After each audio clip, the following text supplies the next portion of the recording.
Okay, greetings, brothers and sisters. It's Friday, May 9th, 2025. Um, my daughter's birthday, who committed suicide, is today, so that's always a thing. Um, you know.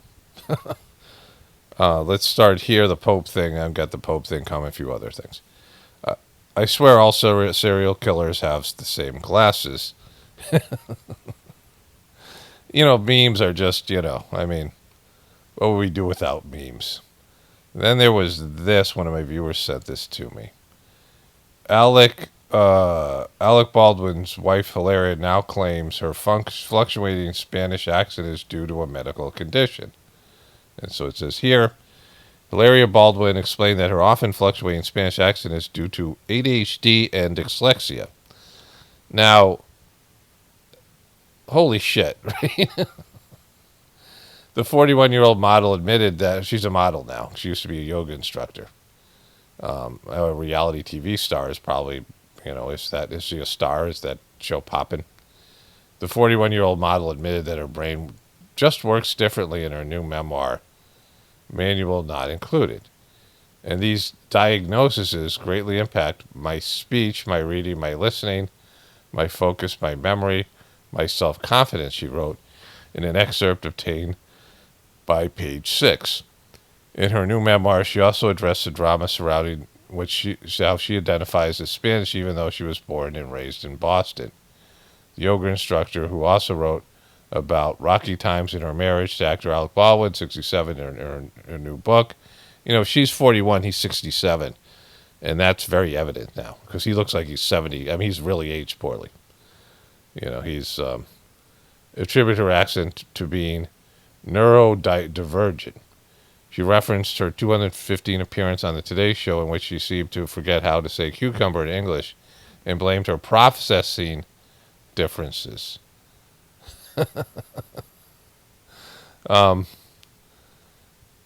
She said she did not discuss any of this publicly until her new book.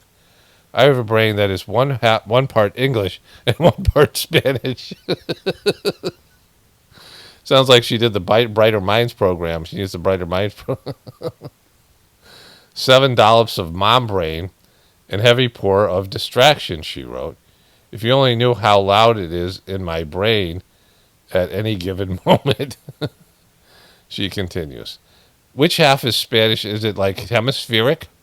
Or is it frontal and the frontal lobe? Like, what part of it is Spanish and what part of it's English? I just existed in a land where sometimes I spoke one language and sometimes I spoke another. Sometimes I mixed them and got mixed up, and I never talked about my processing differences. Or you could just be a fucking faking bad actress, lying piece of shit, right? Like, wouldn't that be, like, just better to admit? Like, this is, you got 8 kids and Alec Baldwin. She later added how her brain works differently, writing, I can really succeed in the right environment and tasks. But, well, maybe if you didn't post on social media, if stress causes this, if you just lived a normal life and you didn't try to be famous about it, right? You guys have enough money to last. You don't have to. You can raise your kids, and they would do well. You'd be locally famous. People would recognize you, wherever you were. Alec would certainly always be somewhat famous. You guys don't have to post on social media. You don't have to do a reality TV show. Back in 2020, Baldwin, nee Hillary Hayward Thomas, was exposed for not having been born in Mallorca, Spain, as she previously claimed.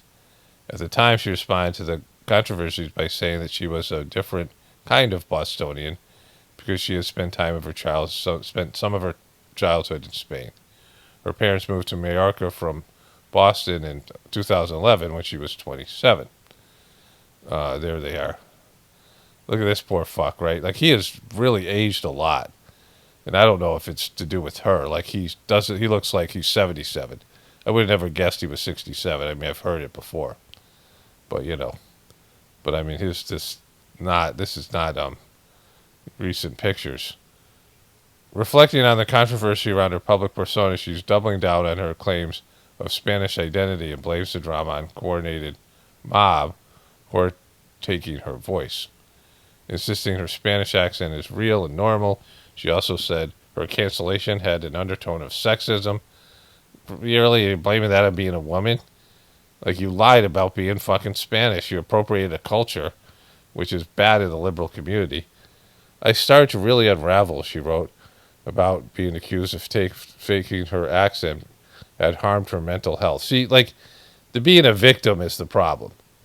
Like, you're not a victim. You lied and you cheated people. You pretended to be your husband. You know, like, so Alec Baldwin, which I didn't know, he was in a movie.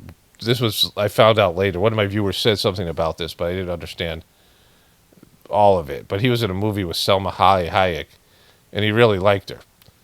And so Hilaria is a knockoff of Selma Hayek. And so he liked that. Remember how much he would talk about, oh, my wife speaks Spanish, all those. I'm not going to show you my memes of all that stuff, right? But like, he talked about how much he liked her. You know, that whole thing. I was confused. I felt lost. I missed my family. I couldn't eat. I got very thin. I started questioning my sanity. I started questioning if I was a good person. The answer is no, you're not. You pretended to be, have an accent, and you made up a bullshit story about it, right? Like, it's the kind of shit you guys would slam Trump for doing. Like, that's like Trump level lies, certainly as it has the effects because you're not president, but if you recalled, I returned to what I used to do as a child and started to call myself stupid. When I woke up, I wanted to be dead. And I got worse and worse and worse. She said that she got through the cancellation with her husband's help. You were trying to be out there the whole time. And, and now she has this book coming out. The yoga instructor. I call her the yoga instructor here. But, you were faking an accent. It's not even that big a deal. Like, you're making it something like bigger than it actually is. She said she did not discuss any of this publicly until her book. It's the thing, we always saw that, right? But these are older pictures of them. These are old pictures. Alec now looks like he's like in his 80s, and he's certainly aging quickly. And she's really wrecked his fucking life, right? This is a crazy bitch. This level of fucking, victim consciousness, having been married to someone with a lot of, main thing that, I'll read that quote when I'm done here.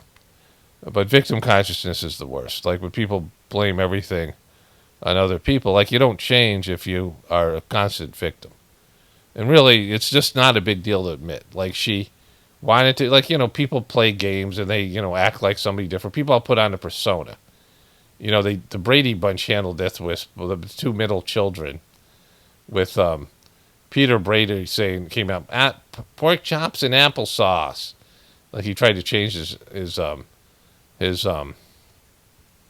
voice and just try to be a new person. People put on a persona. You see other people and you copy them, and your people and your relatives and things, and you take a little bit of other people's stuff or whatever. Like, this is what happens.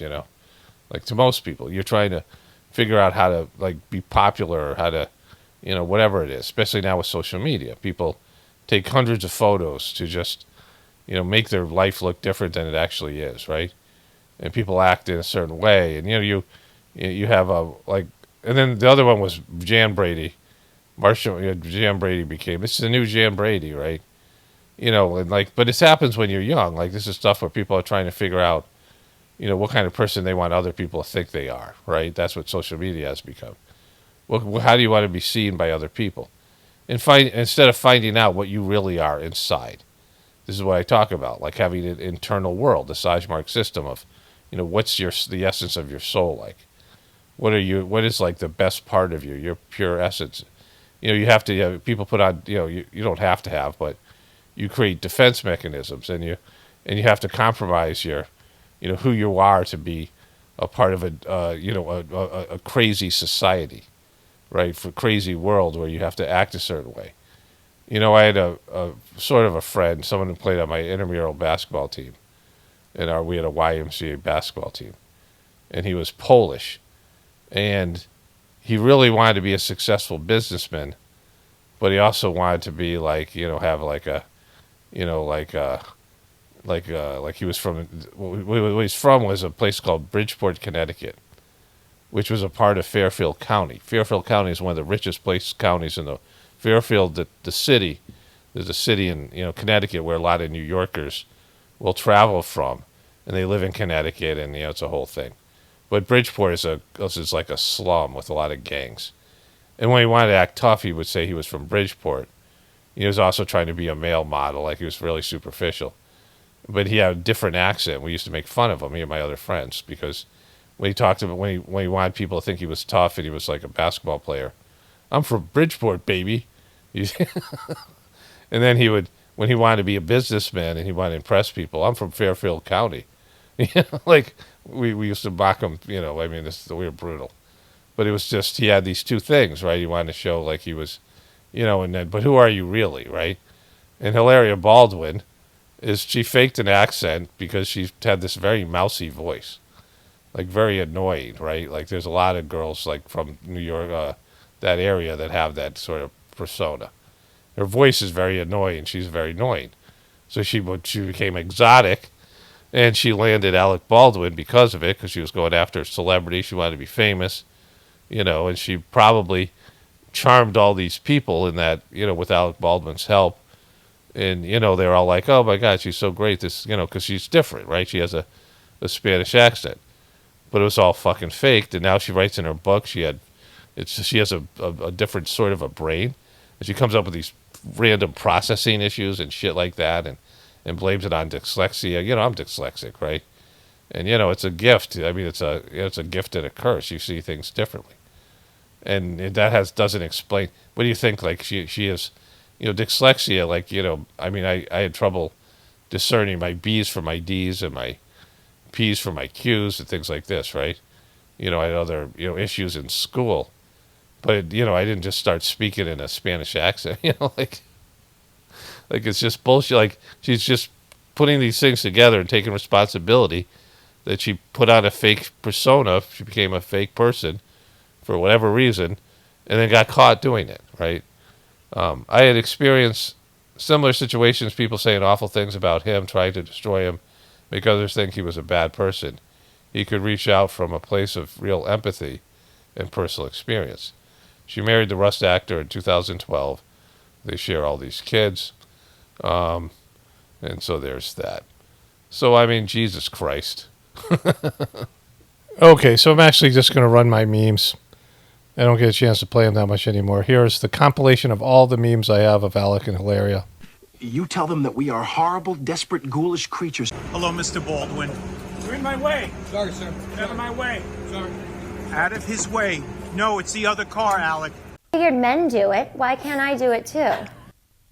There's so much collaboration. There's so much sisterhood right now. And yeah, I would say hopefully we're done. But we still have to, Alex still has to go and do his part.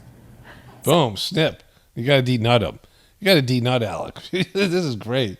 Watch it. She's got to do his part. Say hopefully we're done. But we still have to, Alex still has to go and do his part. Look at her look at her face when she makes this scissors. She wants to de-nut this guy. I mean, she's been a disaster for Alec, right? Consider the source. Oh, she's a white girl? Yes, I am a white girl. I am a white girl. So, for example, my wife's on the phone with her hairdresser or her friend. She's like, really? Okay, I can't wait to see you. That's going to be great. Fantastic. What time? 12 o'clock? My wife is from Spain. Mm-hmm. And she said, blah, blah, blah. We have very few ingredients. We have tomatoes. We have, how do you say it? Cucumbers. We have red pepper. We have, of course. It's not easy, and I think part of it is that I'm in shape before I have a baby, and then I stay active when I'm pregnant, and I'm not trying to stay thin. I'm just trying to keep my circulation going and stretching and keep my muscle tone up, and then we're having a baby. It was a surprise, a wonderful surprise. And one time at band camp. It was a surprise, a wonderful surprise. And one time at band camp. It was a surprise, a wonderful surprise. Well, there was a scream I heard, which is the scream that's normally reserved if there's a spider in the house on Long Island. I'm not exaggerating. So the first part of the book is philosophy on how to live very namaste. I have 3 little babies. I live kind of a crazy life between work and them and everything else. So it's just, you know, how to stay calm and centered and deal with things that are coming at you. Then we can talk about food. I'm going to kick your culo. It's gonna kick my culo. I'm going to kick your culo. It's gonna kick my culo. Honey.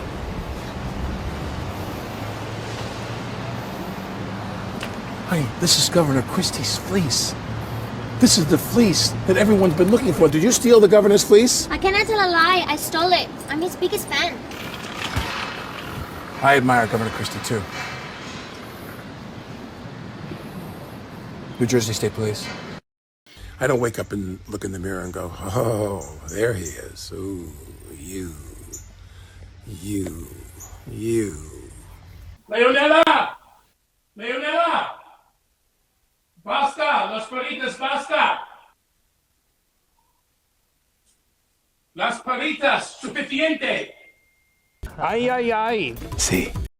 Itana idama ben? What the? Itana! Itana, come.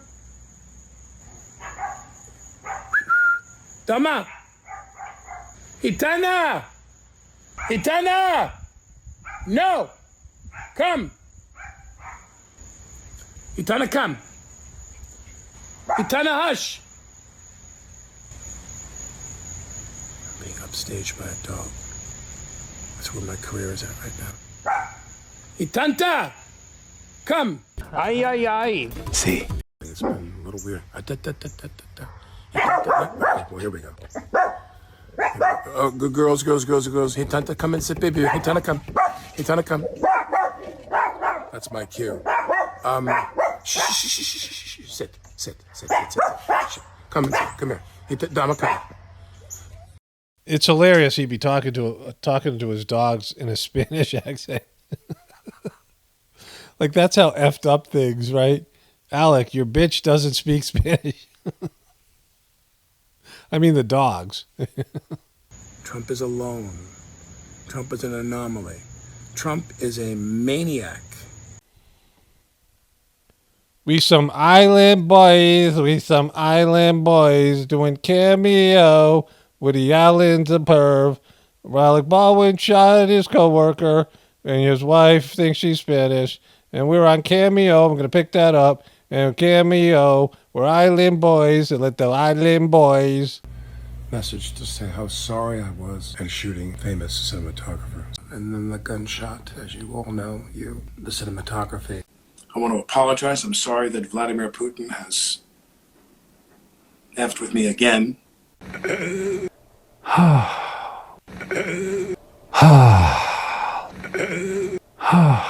Click with, I don't know what words to use today, but if they click with them. Isn't marriage a gunfight sometimes?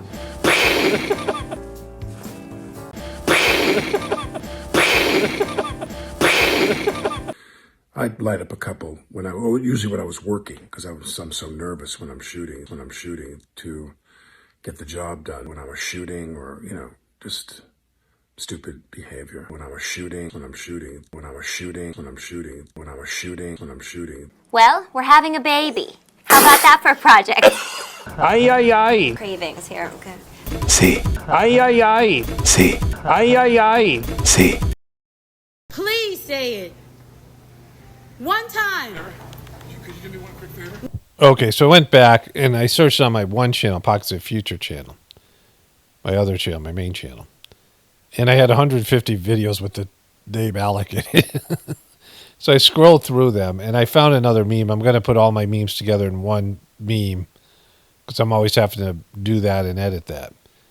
Like it's worthwhile. And I found a couple of things that I had missed. So there was a time that somebody wrote some nice things to Alec on a Splenda packet in a diner. And he's reflecting on it. And then I have the Calibus video.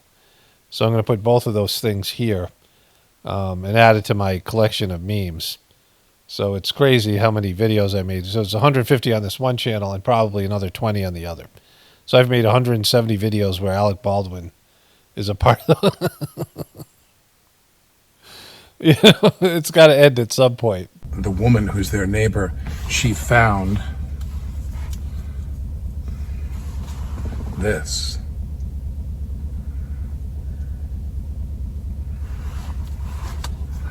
I can't. She found the Splenda packet. This is such a great meme. So this is, right in the beginning of the Helena Hutchinson thing when he was being trashed by everyone on the media. And everything was going south on him. And someone wrote him a nice bunch of notes on a Splenda packet. And he lost it. And his neighbor found it and brought it to his house. He was all... So then he took a trip to London for some reason. And this is where he really looked like the character Calibus that I was talking about. So let's, he's... Anyways, it's self-explanatory. This is when he used to post a lot of videos. But Alec has now put out 2 videos in the last couple of days. He's looking rough. Like, look at him right here, right? I mean, those like, it looks kind of like Calibus. Calibus, is that what it is?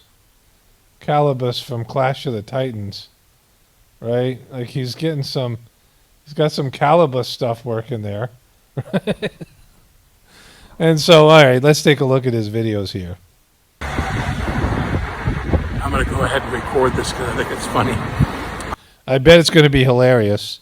I get to the airport. I fly on a sleeper flight. And I get to the airport. And I get through the immigration. And Wait, are you at the airport? I'm not clear on that point. Are you in airport? Because it's not. You haven't made that clear yet. Looking Calibus-like, huh? Get my bags, and I'm heading to the car that's going to drive me to where I'm going. And the driver says, yeah, we're going to go to the car park. And I'll do my bad accent. It was horrible. Almost as bad as your Trump impression. Fake, fake, fake, fake, fake. Okay, so before we get to the Pope, I thought I'd say a little bit more about my daughter's birthday, my deceased daughter's birthday. So my first 2 kids were born on consecutive Mother's Day. Mother's Day, May 10th, my son was born, and then a year later, they were Irish twins. My daughter was born on Mother's Day, May 9th. And they had kind of different personalities, like extremely different personalities. Their younger sister, said this as well. I had said this to my wife, that my dogs, Tulsi and Buddy, are very similar in personality types to these first 2 kids, which is just bizarre. Like, they are very, opposed in their personalities, but they, they get along. And those 2 kids, the Irish twins, used to play, they were able to animate things. Anna was a great storyteller, and her older brother was just really well behaved. Like, I don't want to say like one of those perfect kids, but one of those kids that just doesn't get into trouble and always, was efficient, and you could count on him to do good work. He could like solve a Rubik's Cube in like 15 seconds as he got older, and he was, a good student in the homeschooling, and he was always, like I said, you could count on him. And, Anna was, she had she was a very emotional person. And she, had the ups and downs of her emotions. And, when they were young, and then my youngest son was born on the 17th of May. So coming into the springtime, there was 3 birthdays. And I always look forward to that period of time. And their birthdays were always fun and great. And, I put effort into making them happy birthdays, but it was just, it was a celebration. Like I was, it represented the good part of the family. You have good things that happen in relationships and in families and whatever, jobs, whatever it might be. There's some good things that are good about, there's things that are good about it and things that are not so good. And you always hope the good things are the ones that are going to win out. And for my situation and our family situation, that wasn't the case. The good things were not, they were the aberration. And my ex had good qualities, and she had interesting, ideas and things, and, some visionary personalities as well as, different things. And so, we had this vision and we had this plan. And, I always thought that at the end, because of the, the connection to Sajmarg and, whatever it was, the commitment towards these things, that it came from a divine place, and that at the end, this intergenerational family farm and these things that we were working towards was going to happen. To those people listening to this, because I'm going to put this in the Journey Series 193, those people listening to it there, I began the video saying that today's Friday, May 9th, my daughter's birthday. So, my daughter who committed suicide. And so, this good part of our family, the things that worked well, and when we came together to build a barn or, do things on the farm or, go on outings, and there's positive things. But then there was always, mental illness and, emotional breakdowns and things. And, starting with my ex, and then, Anna, ended up, like as she got older as a teenager, 12 years old, she started to copy some of my ex's behaviors, suicidal behaviors, self-harm behaviors, things like this. My ex said, she came from an abusive situation. She went to an Ivy League school. Her dad was, a successful businessman, but she had suffered sexual abuse, emotional abuse, and her mom was worse, according to her and her brother. This is her story. And, would have these breakdowns. She was admitted to a hospital, attempted suicide in college, and, and just was a perpetual victim. And this ties into the, to those of people watching this in the video that I'm talking about here, the Hilaria Baldwin stuff. And, she had this is a quote that I found.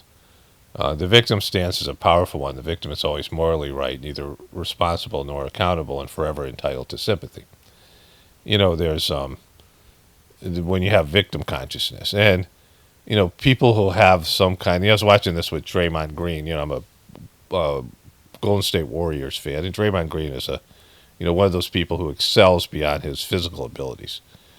But a lot of it's based in emotion and, some anger or whatever it is, like chip on his shoulder.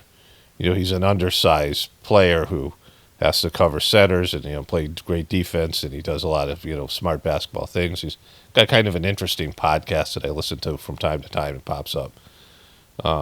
But he does shit, and he hits people, kicks them in the nuts, and, flails his arms like he did last night in a basketball game. And then he feels like he's a victim, that they're targeting him. And he's clearly, deserves what he gets, right?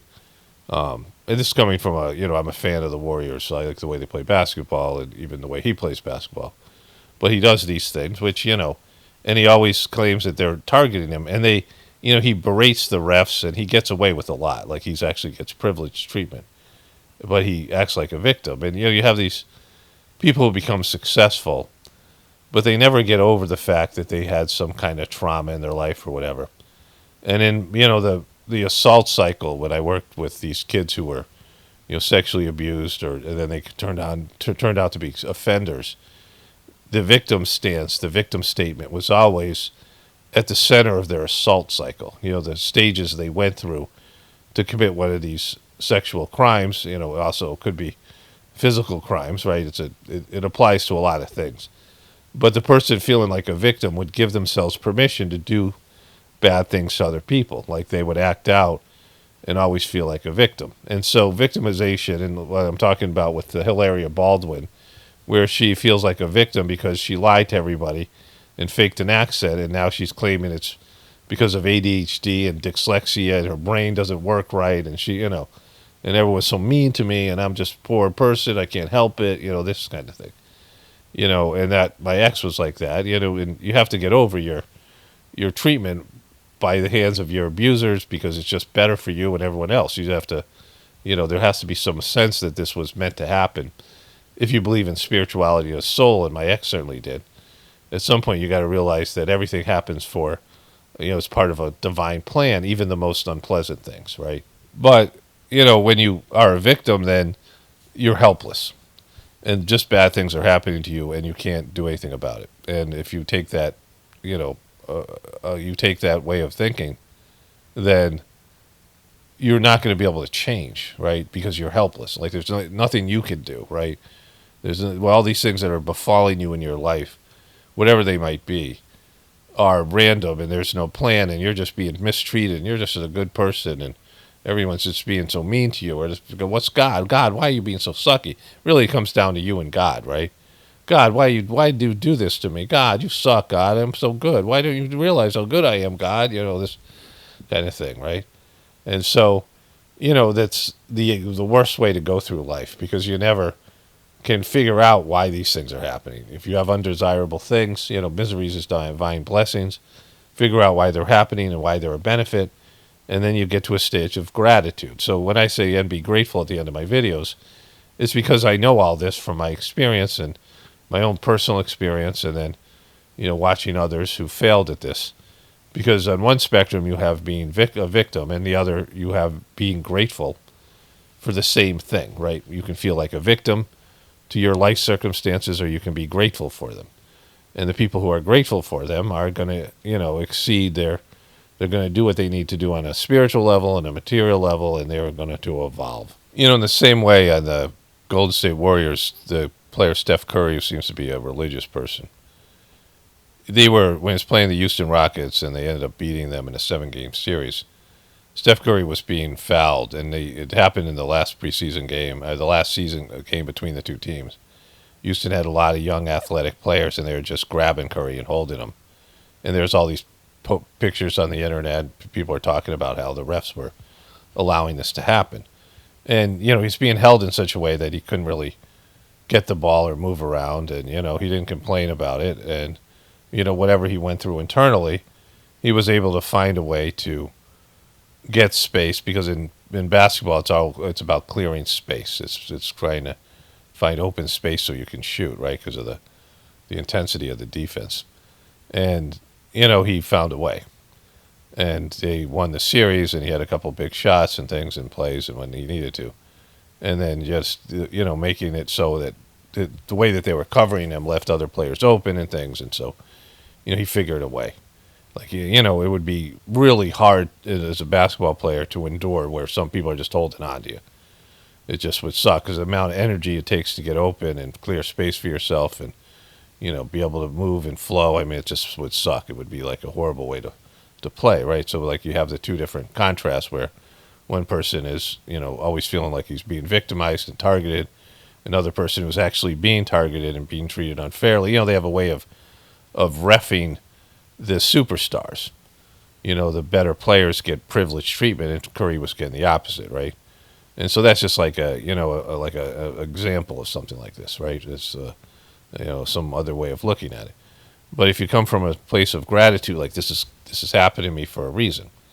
And so, anyways, this getting back to my personal thing with this, my family and my kids and the whole thing and the intergenerational family farm, it went like the exact opposite of the way that I had hoped. And, I came into the family with this idea that I couldn't help kids as a counselor. Like, I couldn't help people as a, professional counselor, because you just can't. Like, the only really way that you can affect people, not, in small ways you can help people get over small things, but, the family is so important. Like, your family is like pretty much everything for a human being. And if you have a shitty family, it reflects on all these different things, right? And so, there's that. And so, like, I realized this, and I've told this story. I'm not going to tell it here because just, time permitting, I've said it over and over, but I was, had a epiphany while I was working in this treatment center that you really can't help people as a therapist or a counselor, because so much stuff comes back to the family, and you can help people process stuff and figure things out, a little bit, if they're working on it and they really want to. But, the family, as terms of creating a good family environment, like a spiritual family, a loving family, a place where, that just, an anomaly, especially now during this time, and that this, having this intergenerational support system, bringing back where the parents and the grandparents and, everyone is, likes to spend time with each other and benefits from each other and wants each other to succeed and all these things. And so that was the goal. And it just the opposite happened. Like, I don't have much of a relationship. I have no relationship with, 3 of my kids. Of course, the stuff with my ex was, really bad divorce. And And then my son, still lives with me. We get along, and there's no issues, but there's not a closeness there. And he's getting set to move out, and that'll be that, and we'll spend, we'll have some contact or whatever. But it just went in a way that I was like, oh, this like, it came down to like, it's either going to go one way or another, and it went the wrong way or the way that was undesirable. And so this time where these 3 birthdays, in a time where spring is coming, it's a great time of the year, was such a joyous time. Like it was a good time. Now I don't want to say it's a bummer because I don't know. It's been some years, but I've accepted all these things. But it's not great. Like it's just, like when I see it's May 9th, I'm like, oh, I mean, there's just this part, I've accepted it and I've worked to be grateful for it all. And, just the personal disappointment and just all of it. And the human tragedy, my daughter had a lot of talents and she had, potential, and she just went the opposite way of, I just found out last year when she committed suicide, she was taking LSD. So she had a bad trip, and some person she was very impulsive, and a person prone to self-harm, and one of her friends had given her a handgun.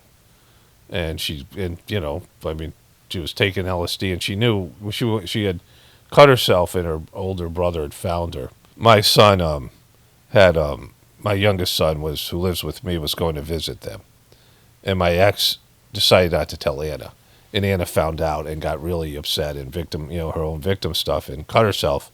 And her older brother found her, and she was bleeding profusely. She had she used to cut herself, which she was a cutter, as was my ex, right? So, and you really can't explain how that affects the people in their lives. Like, you think about the person who's doing that, and like how messed up that is that they self-harm.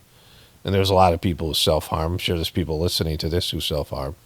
And then there's other people around them who have to deal with it. And it really, it's just a whole thing. And, there's people probably listening to this who've had to deal with that. And you really can't explain it, how much of a drain it is on everybody.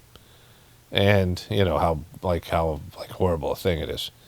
And my son found her, and then she got admitted to us. She got, put on a psychiatric hold. And I had warned her, because she was doing this before she moved out. She moved back to where my ex was.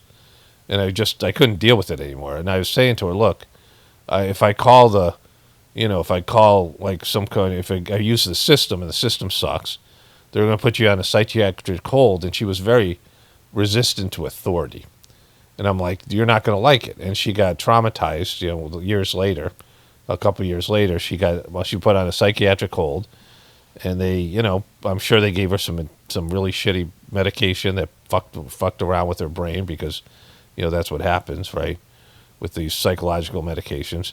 And she, they manhandled her, like she was restrained and shit. And because she was, physically violent, and she was. She doesn't like to be controlled, these things. And I knew this would happen because I, warned her. I said, like, you keep on going, at some point, they're going to lock you up, and you're not going to, and you may never get out, right? Because, if you act a certain way, you can't, they just will say, oh, we got to keep you safe. And they can, like, legally hold you without, violating they can put you on a psychiatric hold forever, without any sort of, and so, these things. So really bummer, like that stuff, like, just not the way you want things to turn out. And for me, it was the opposite. I put a lot of, my whole goal was that this, was putting as much energy into the family and, to have this thing, at least, at the end, it was like, well, if there's a divorce, the divorce was happening, but at least the kids can get along and support each other. And that wasn't the case either. So, the kids did really like each other and couldn't spend time with each other. And so it was very much like my family, except, my family wasn't, they didn't have the trauma and the stuff that my ex brought into the situation. But my family would get together, my siblings and my parents and my brother and my 3 sisters and their kids. And we could spend about an hour or two with each other, and they'd be like, all right, this is enough, so, it wasn't as bad, but my family ended up being worse, which is a fucking nightmare. because I feel like I was much better and more involved than my mom and my dad. And, the Sagemark system, and had a method, and, all these things. But, it ended up being worse because of the mental illness factor, and the self-harm stuff my ex brought into it, in her victim consciousness, which was, she was at the center of the family like every mom should. And, when you put somebody crazy at the center of the family, that's what you end up with. So anyways, so every time this days roll around, there used to be such happy days when my kids were young and full of potential. And, as the years passed, they became less happy. And, to now where it's just a reminder of the failure. But, like I said, you just have to accept things with gratitude and move on. Because every other way is, it's fundamentally dishonest. And also, you don't evolve if you just feel like a victim and blame all these things on, somebody else but yourself, in terms of your soul's choices and the plan that, that each person has in their life. And you have to go through these things, and everybody has to eat shit to whatever extent. Everybody has to suffer disappointments and traumas and things. And those those are the challenges that you have that are where you have potential to evolve. It's not even just that you can endure these things and then enjoy the rest of your life. It's not like that. It's that these things are kind of the main reason, the things that you're here to go through. And sometimes they're more subtle, and they're, they are what they are, right? But there's always going to be these things. And it's how you handle these things. There's the big moment. That's where you get the most spiritual benefit. This is where you evolve as a person in your way of dealing with these things. And on one spectrum, you have victim consciousness. And then on the other, you have, gratitude. All right, let's get back to it here. Okay, so I went to eat breakfast, and I turned on the TV and watched First Take, and they put together this montage of Draymond Green. I'm going to get to the Pope in a second, but I thought this would be worth talking about. This is him doing this thing where he flails his arms. Let me show you this. I'll narrate this. We'll slow it down. Here he is. That's Yusuf Nurkic. He likes to target the Euros. This is a guy from Canada here, Zach Edey, a rookie. Draymond Green had a problem with him for some reason. This guy's from Australia. Kicked him in the nuts. This guy's from Turkey, elbowed him. And the big one was when he choked Rudy Gobert right here. He hates Rudy Gobert because Rudy Gobert won Defensive Player of the Year. And so he got the opportunity to choke him, and he did. And this has been a constant issue for the guy. And I've watched these games. I've seen most of these games live. And as a fan of the team and his teammates, he usually ends up hurting them. Like, he has a lot of times his emotional outbursts and things help the team, his passion for the game. Like his coach says that they ride the wave of his emotions, like this is almost WWE style type of, this stuff that he does. But the issue for me is, like, after it's over with, the victim consciousness. And I'm going to cover these things. I'm going to switch over to back to the video clip here. I'll show you what happened last night, and then his reaction that he sort of plays the race card here. And of course, more this is about, victim consciousness and a victim statement. But, this is, it's also, he just berates the officials constantly. So here's Draymond Green, and this is Naz Reid. And I'll turn off the mic here. And he flails around and smacks the guy in the face, right? Which is a clear, like everybody knew, like especially people fans of the Warriors are like, oh my God, here he goes. Steph Curry is hurt, so they have a small margin of error to win one of the 3 games that Steph Curry isn't going to be there, or maybe 4 games. He has a hamstring injury. And Draymond Green was on his best behavior the last 2 games. He didn't bark at the officials. In Game 7 against the Houston Rockets, didn't get anything. In the last game in which they won, he hit a bunch of 3-pointers, and he's a defensive player. Like he's a kind of a basketball genius in a way. One of the smartest players in the league. And, he has a future in coaching and also in broadcasting. He's worked with TNT already. So the guy has, he's made a lot of money playing basketball, and he has a career in being he's got a successful podcast already and these things. But he just does stupid shit like this all the time. And then he barked at the officials, and Steph Curry and other people had to restrain him. The officials should have gave him another technical. And if he gets one more technical, or two more technicals, or a flagrant 2 foul, or 2 more flagrant 1 fouls, he will be suspended for a game. And then for every 2 technicals he gets after that, he'll be suspended for another game. Because he's got a shit ton in the game against Houston, the 7-game series against Houston, which is very contentious, right? And so he has a responsibility to the team to not do that. So that's the situation. And his reaction is what prevents him from ever changing. And this was his reaction. So first, let me show you 2 more video clips here. So the fans in Minnesota were getting after it. Maybe there's some racist stuff said. I'm not sure.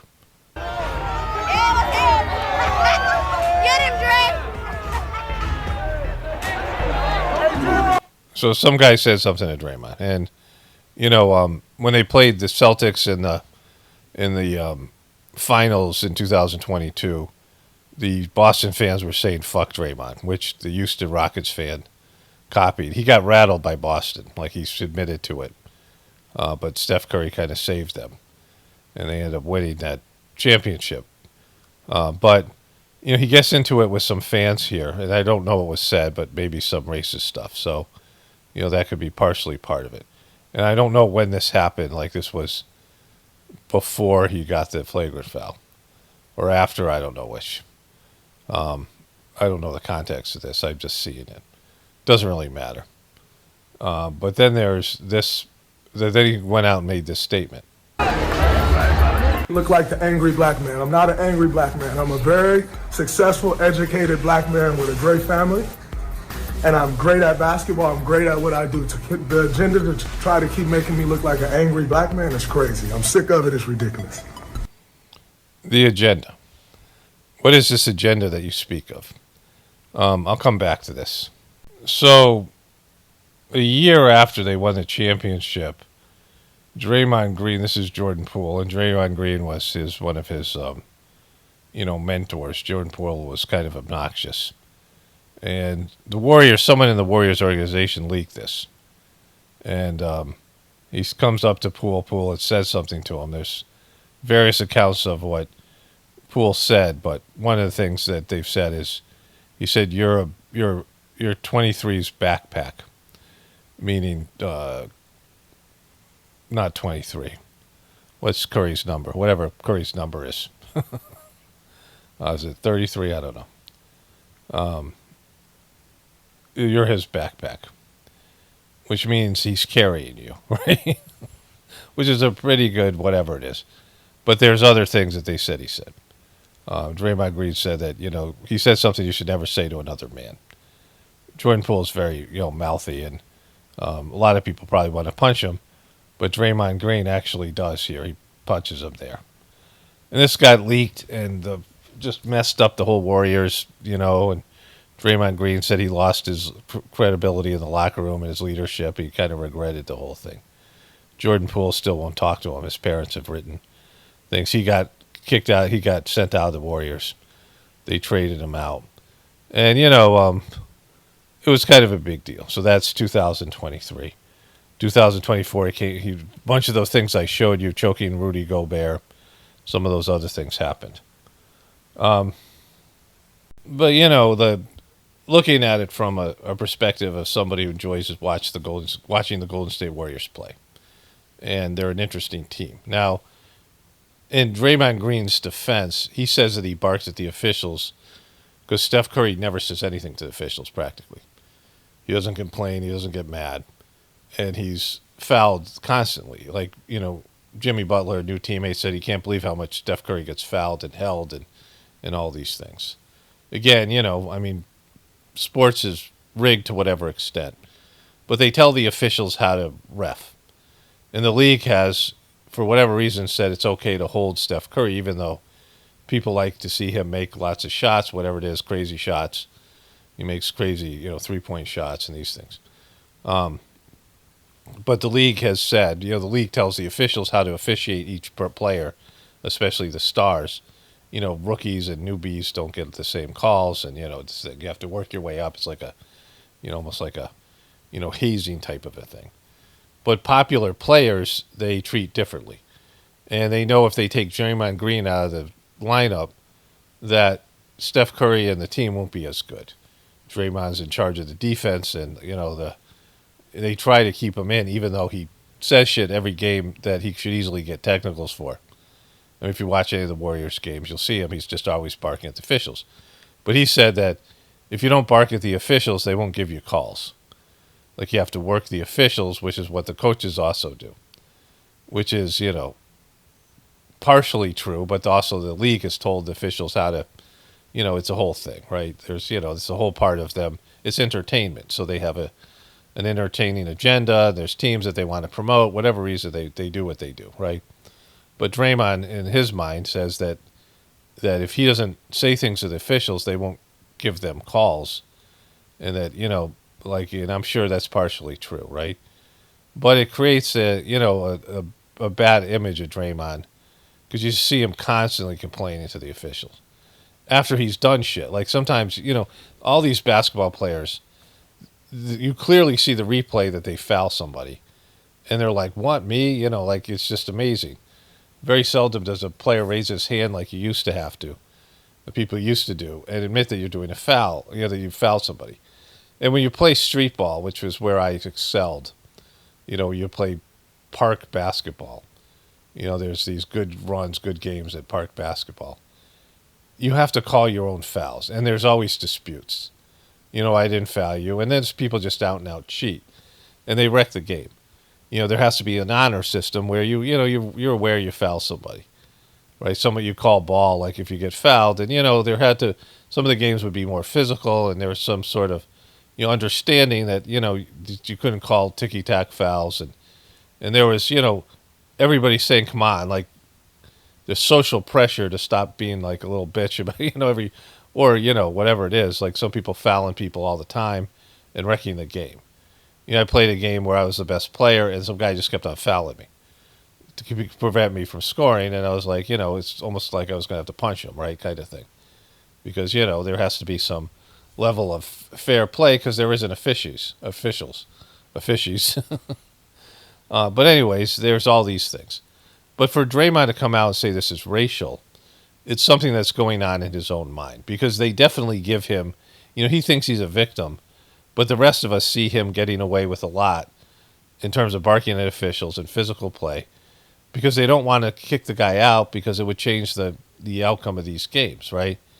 But it's unfair treatment. As badly as Steph Curry is getting fouled and being held, Draymond Green is getting away with, murder on the other end. And, he plays very physical style of defense. He's an undersized guy. He's an overachiever, brilliant basketball mind. I mean, he's really smart. Like, there was this thing where they asked everybody to spell, he's got a teammate named Brandon Podziemski, which, I couldn't spell. I'm not a speller. And none of his teammates could even come close. Like, they couldn't even guess how to spell their teammate's name. And Draymond Green spelled it correctly. Like, he's good academically, and he's smart. Like, he's smart basketball-wise. But he is, violent at times. I mean, there's violence of him on tape, things that would be crimes. And he's very angry, right? He's always barking, always, he gets angry on purpose to play better. As you get older, you need something more. As you get older, sports shouldn't be such a big deal. But if you're playing it professionally, you have to take it seriously. But, it's not like it just doesn't matter. And, when you're younger, it matters a lot more. But as you reach certain ages and, you have kids and things are different, sports start to fade from your life. Even if you're still physically able to play, it's just the games don't mean as much. You just mature into, and so these older players have to find motivation, especially if they've won championships and they've been successful, and it's easier for them to just sort of, collect a paycheck and not really care as much, right? So he's a guy who needs anger to, an undersized guy that has to overachieve. He's one of these players like Dennis Rodman and some of these other guys that, needs to be angry to play and needs to, get emotional to do the kind of stuff that he has to do because he's not as physically gifted, an undersized guy, right? You know, he covers centers at 6'6". He plays defense on guys who are 7 foot and outweigh him by 50, 60, 70 pounds, right? So he has to, you know, play with an edge or whatever it is. But because of that edge, and, you know, the team is aware of it, he crosses the line. That's the kind of idea. And that's fine. You know, that's whatever it is. But the guy he fouled was black. The referee that called the technical was black. And he was the guy in charge of it. And he's a good referee. Like, I've seen him a number of games, and he seems to better. He's one of the, the guys doing the playoffs are the best of the best.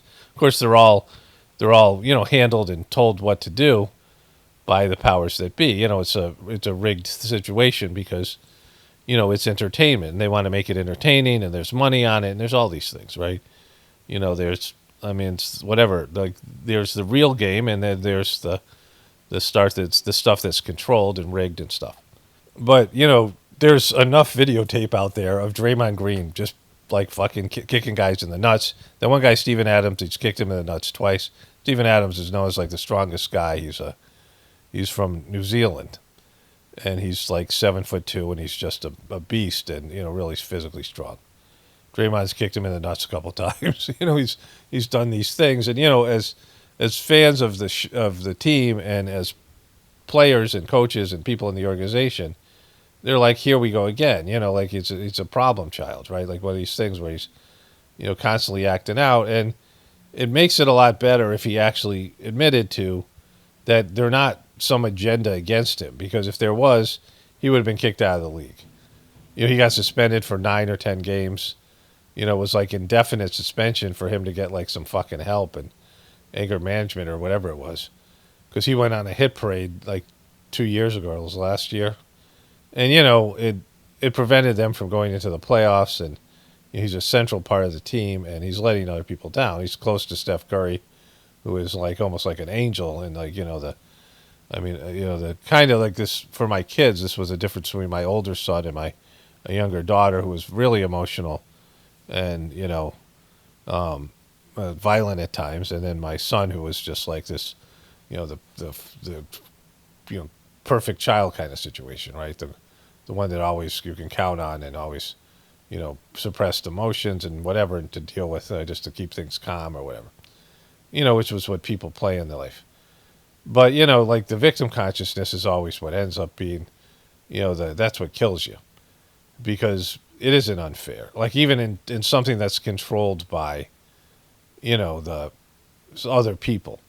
I mean, the system's always rigged, but I would say it's rigged in Draymond Green's favor at this point. Having been, the other Warriors are 4-time champions. Draymond Green has been celebrated, and he has, like I said, a successful podcast. He's already has a contract to work on TNT, or whatever. They're not going to cover pro basketball anymore, but he can go on ESPN or just do what he's doing, or he can go into coaching. And so he has, in terms of his basketball career, he's set for the rest of his life, probably already financially, and that has, lucrative type situation ahead of him. But, he's a victim. Like somehow it's rigged against him, and there's an agenda. There's an agenda to make him look like an angry black man, and somehow they're controlling his actions where he's flailing and hitting other people in the face of all, it's a rainbow of people. He's, for whatever reason, he seems to go after the Euros, like the European players, maybe he thinks they're soft. That guy Rudy Gobert's from France, and Draymond Green just hates him. Like when Rudy Gobert got pulled from the French team in the Olympics because they said he had a thumb injury, but everyone knew he was, he's a great defensive player, but he can't play on the perimeter. And Draymond Green was celebrating how Rudy Gobert had, he just always hates the guy because he's won Defensive Player of the Year 4 times, and Draymond Green's only won it once. Draymond Green's a better defensive player, all-around player than Rudy Gobert, but, he doesn't protect the rim, and he's more of a team leader. Like he runs a good team defense, so he doesn't have the stats like block shots and things like this that other players have. But he's like the best defensive player of his era. And, these other things. But anyways, this is a good example of victim consciousness, right? When everyone else can see it, like everyone who also watched basketball knows that Draymond Green is not getting treated unfairly. In fact, he's, they give him the benefit of the doubt just because, he's an important part of a popular franchise and one of the most popular players in NBA history, and Steph Curry, needs him on the court, and so they give him a benefit of a doubt. But holy fuck, right? Like just what you saw here, and there's lots more. It is like there's a constant, issue where he flips out. He has some kind of emotional breakdown, and he looks angry. I mean, you look like that, right? And maybe it's received a little bit more as you being a thug because of your, of your racial identity, but maybe there's prejudice there that people see it like they're more, apt to see it. But it's with white hockey players. There's people who are just known as angry, violent people. The Hanson brothers in hockey. Like there's just things, and maybe it's a little bit less, of a stereotype for white guys or some of these European players or some of these other people. But the anger is there, like you see it. Like he's angry, he's yelling, and his facial. He's demonstrative, and and he's flailing around, smacking. It's not rigged to get. There's not some agenda here, right? Everything, if you stop doing this shit, and the other thing is when people view you as something, and you could either say, all right, fuck it, let them think that of me. That's what I do. When people have a negative, this happened to me when based in the divorce and the people in the Sagemark system, Heartfulness and even Dodgy, people misjudge me and listen to, my things my ex was saying and, whatever. No one talked to me about it. And I just knew that just based on people look at me, my friends used to say that, I used to talk a lot of shit when I played basketball. You know how I am. And I would say fucking horrible things because I'm just like that. And, I would get away with it, and I didn't understand why. My friend said, you have this intimidating presence, right? As a younger person. My one daughter said all the kids were scared of me in the ashram. And I don't, like, it's completely not there. It's just something, an outward appearance that I'm not somebody approachable, but I'm not, certainly not. I mean, whatever anger I had when I was younger is fairly, mostly gone. Like, you have some natural anger that's left from the Sagemark cleaning I've gone through. And then there's the, whatever hatred I had in my system is, like, completely gone. Like, I don't feel hate. I haven't felt the feeling of hate in, whatever that is. I don't know if it's a feeling or, it would be somewhat of an emotional, there's a lower level emotions like anger and fear. And then there's the higher developed feelings of love and compassion, but I just don't feel those things. Like I just don't get worked up. And, even what I cover here, because I believe this is all God's plan. And, I've been through my own, difficulties. But in terms of that, that's how people perceive me. Like some people, like, and I'm definitely not approachable. Like I got whatever things I put up to not be approachable. I'm not very social and things. And I've accepted that. Like that's how people are going to see me. And, trying to convince them something otherwise is just, it's, when people have decided something about you, any person who's a Trumper or a flat earther or any number of people, any left-wing person, a Democrat, anybody who listens to me are going to try to, when they hear that I'm saying things that bother them because they probably on some level know they're truthful, they're going to make something up about it, and that's just what it is. You can't fix that, right? You can't change other people's perceptions or their internal world, and I don't really even care that much. It's just, it's almost like a good thing because it's, like, yeah, good, go somewhere else. Like, given the way that people are, I'm not, trying to amass more dysfunction in my life, like people having huge fan bases. There's going to be a lot of craziness and dysfunction in that fan base. And there are people always going to, even the people who are fans are going to, they say things that, I don't agree with at all that they think I would agree with. Or people send me stuff and I'm like, why are you sending me this? Like, it's weird.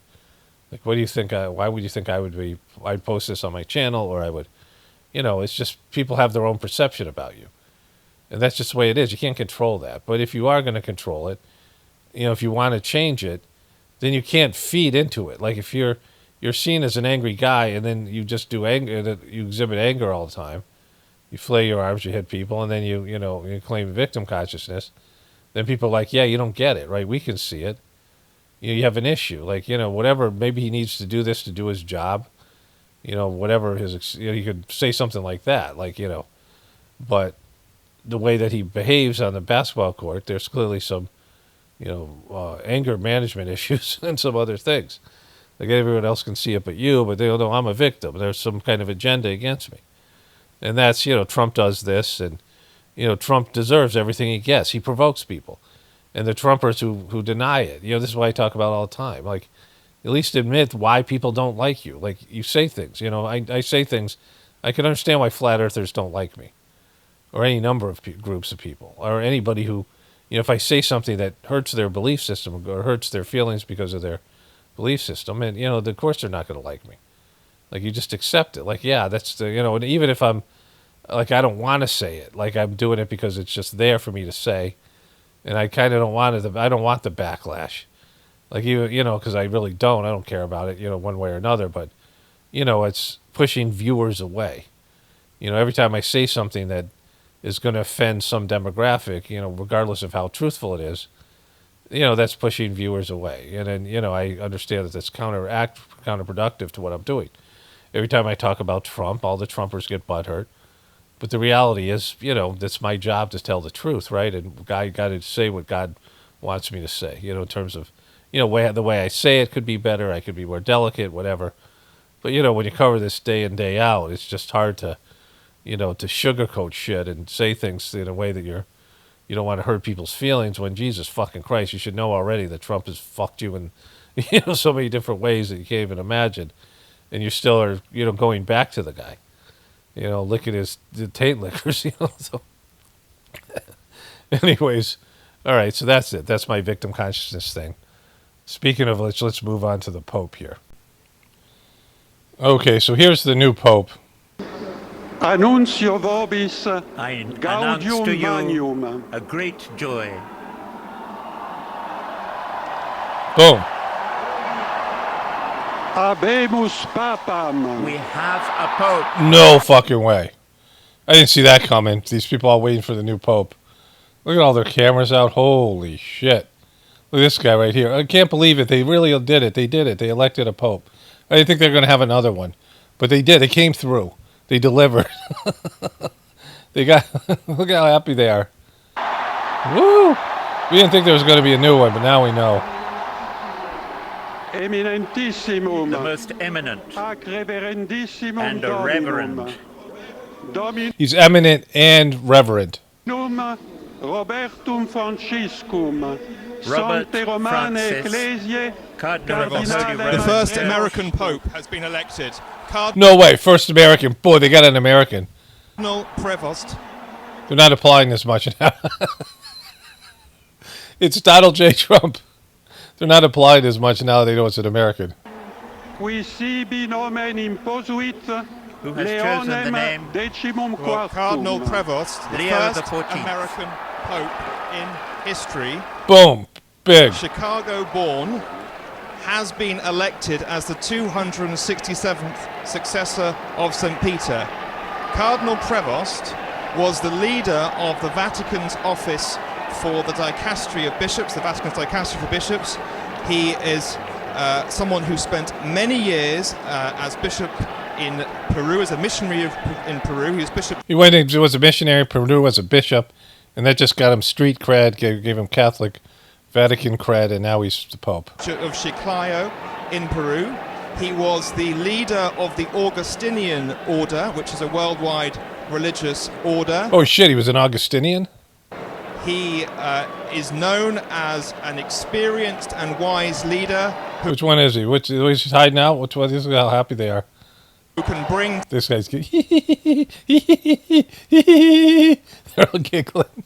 Together people from different points of view. I can see there Cardinal Supich from Chicago. Boom, Who looks celebration. quite happy with the news.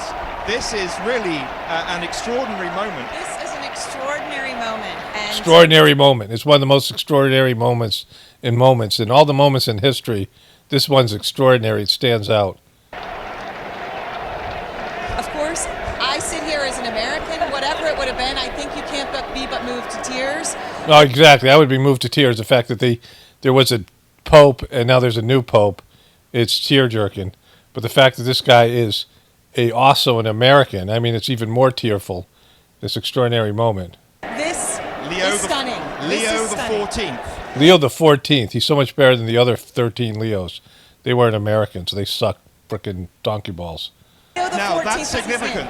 Pope Leo the 13th, a pope of Catholic social teaching, of Catholic social doctrine, a pope who stood up for workers, a pope on the side of the poor. Exactly, all the things a pope should be. A pope that stands up for poor people as he sits in his frickin' throne in his multi-million-dollar palace in a private city. And Cardinal Prevost, Pope Leo the 14th, I should say, has chosen that name. That is a big statement. Look at this guy. Why is this guy dressed really like that? An extraordinary moment. We all thought. Why is that guy dressed like a wizard? Going to be an Italian. Yes. They thought it was going to be Italian. That's why they all got pissed off. But as we said, there he is. As I reported, look at him. An American was not ruled out. They were looking at Americans. And you were saying this. They were looking at Americans, and they were like, "Can we have an American for once? Come on." Possible. It was only today when it moved as fast as it moved that everyone said, well, it must be an Italian. But let's just say this again. Cardinal Robert Prevost, now Pope Leo the 14th, is an American, currently... Wait, is he American? He's American, is he? From Chicago, and is he's now from the Chicago. first American Pope in history. Let's watch Leo the 14th coming out. Here he comes. Here he fucking comes. He brought that big-ass cross. He's coming any second now. Where is he? Boom! Fucking boom, American, right there. Americans are so much better than the rest of the people in the world. Like, it's so good that they finally realized that and made an American. Like, now we know that, like, it's a quality pope. It's an American one. Born in the great city of Chicago. Chicago is, like, one of the places I don't like. I've had a few, in my brief time traveling through Chicago, airports and otherwise, I've had a few issues, including speeding tickets, or some kind of toll tickets, not speeding. They have these toll systems that they don't explain to you. Look at, she's crying. She's in tears, this girl. Look at this kid. I can't believe it. Look how happy those kids are. Why are they happy about this? Look at, wave, motherfucker. Show them. Like, show them you're not a pedo. Just proudly show that you're not like all those pedo priests and shit and cover-uppers. You're a guy who believes in helping the poor and all those things. You're not like all those bishops and priests that are freaking perverts. You're an actual good guy.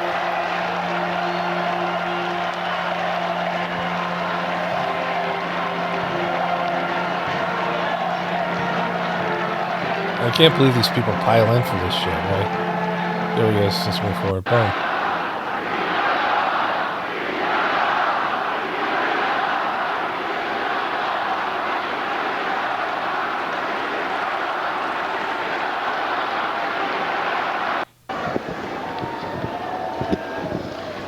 La pace sia con tutti voi. Peace be with you all. He has a shitty American accent. You can't speak Italian worth shit. Look at him. Hey, look at me, Pope. Pope, look at me. Look at me, Pope. Hey, me, look at them on the camera. Dearest brothers and sisters, Questo è il primo saluto del Cristo risorto. this is the first Il buon greetings pastore of the che ha dato resurrected la Christ, vita per il gregge di Dio. the good shepherd who has given up his life for God. And I should also like this greeting of peace to enter our hearts and your families and to all those people. You really want to talk about entering into families? I mean, I think this should have maybe reconsidered those words given the history of the church. Wherever they are, all peoples throughout the world, peace be with you. Peace be with you. Just be peace. Just chill out. Chill the fuck out. Draymond Green, relax, buddy. Be peaceful. Boom. There you go. Cheer like MNFers. Boom. Like he's delivering such a great message of peace. World peace. I never thought he would say such things.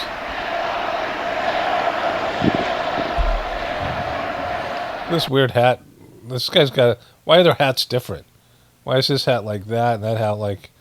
it's like you could play some sort of game on there that's 4 quadrants on a bishop at a cardinal's hat.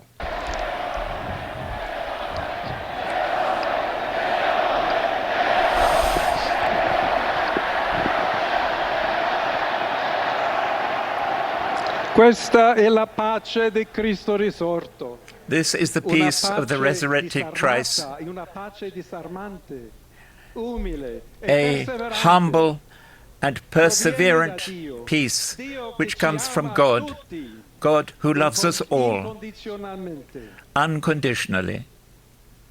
Ancora conserviamo nei nostri orecchi Let us keep in our ears the weak voice of Pope Francis that blesses Rome.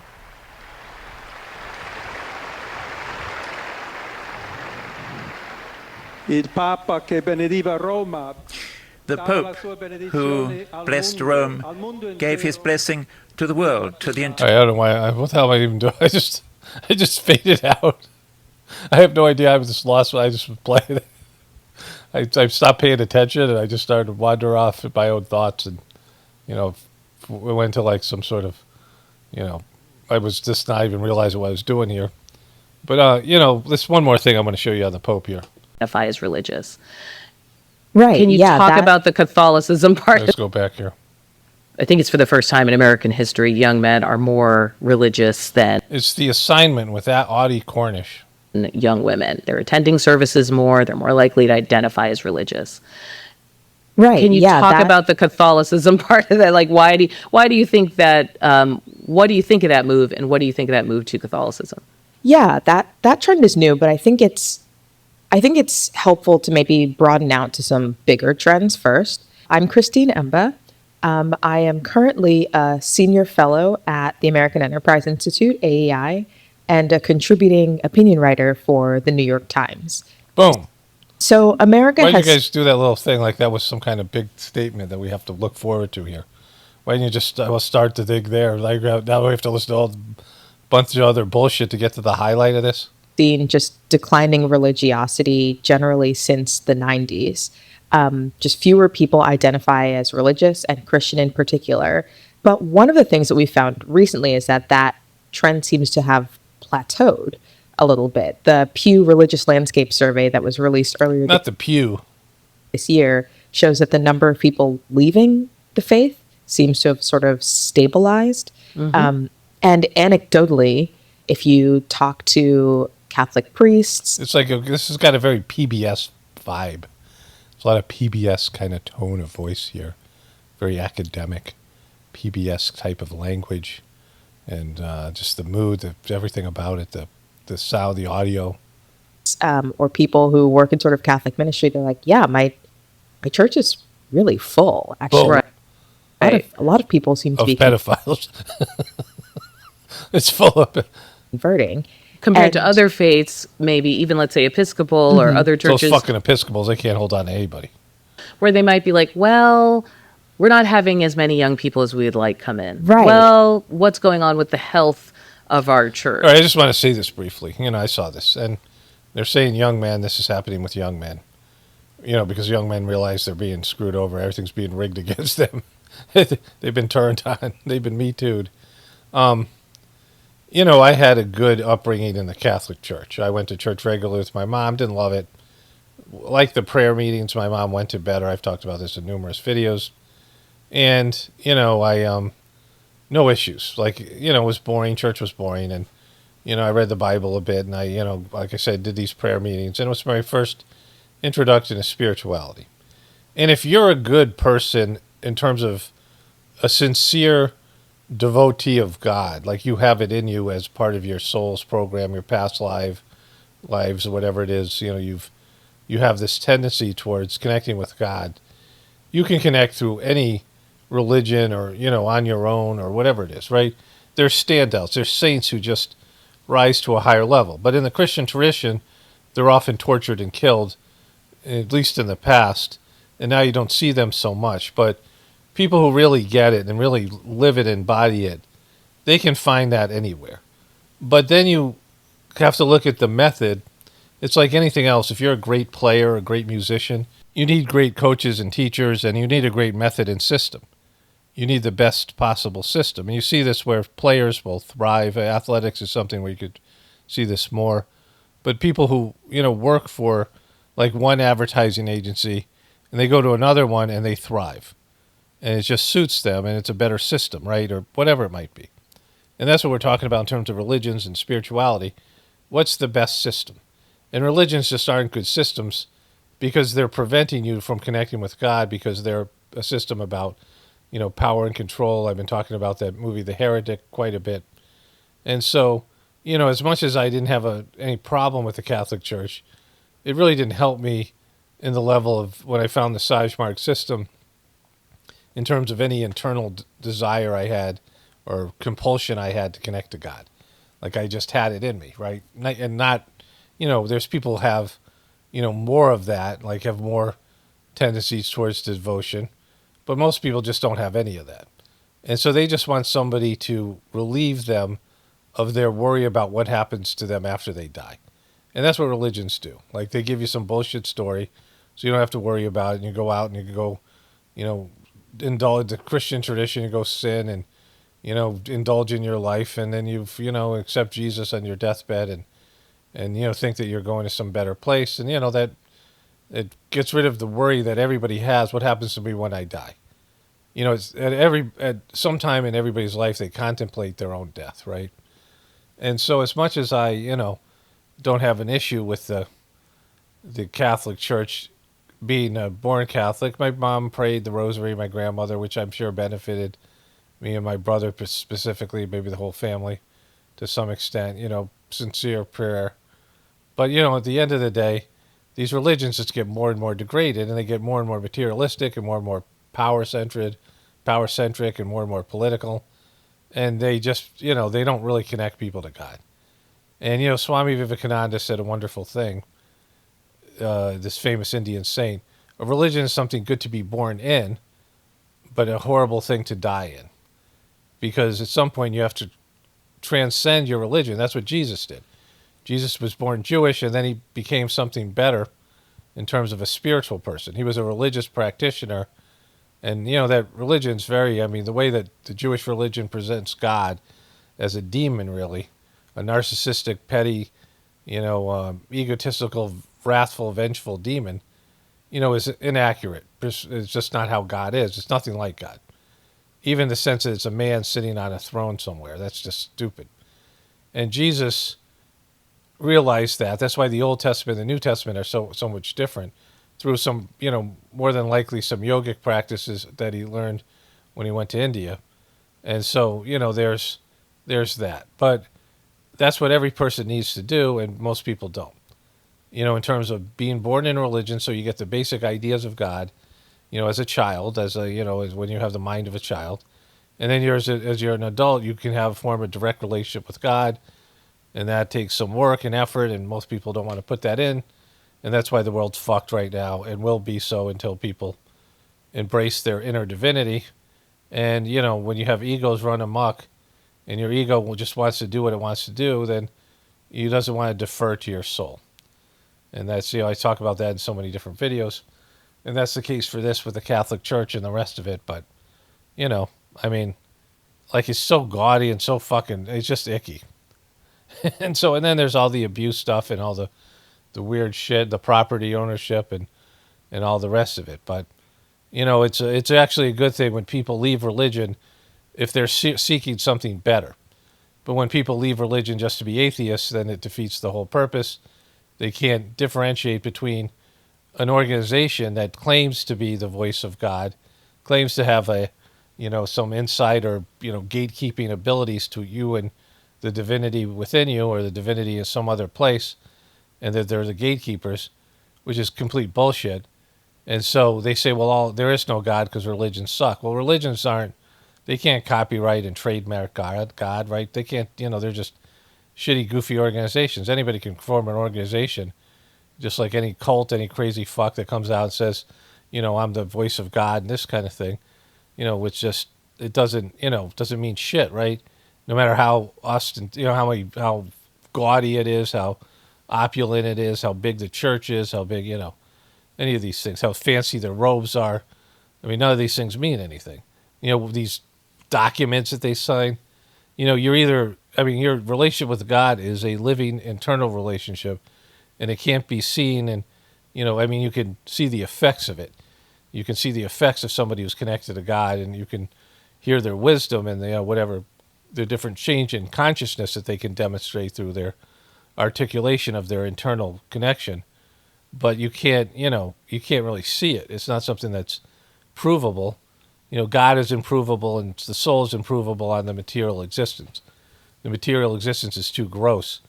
You're taking something that's like you're trying to use a rock to prove oxygen. Like you can't. I mean, you can. The rock can't. The rock is gross and dense, and water and air and oxygen and gases are more subtle, right? And so just because a rock can't perceive the subtlety of water, I guess the water runs over the rock and wears it down, so there's something there. But the rock can't understand water from its perspective, right? Because it's just too dense. Not really a good analogy. I don't know where I go with that. Anyways, you get the idea. Something grosser can't understand something more subtle. And from a materialistic third-dimensional world, you can't understand something as subtle as the soul, and even more subtle as the essence of God. But you can feel love, right? You can experience love. Anyways, let's get into the other stuff here. Okay, so I'm going to wrap the video up here. I'm pretty tired. It's already 4 o'clock. I got to make dinner. I just, was out doing other things, outdoory things. Things in the real world. Anyways, there'll be more tomorrow. Only spirituality will save this world. It's Romano, definitely reporting from the Apocalypse. And the Ascension. Everyone have a blessed day and be grateful.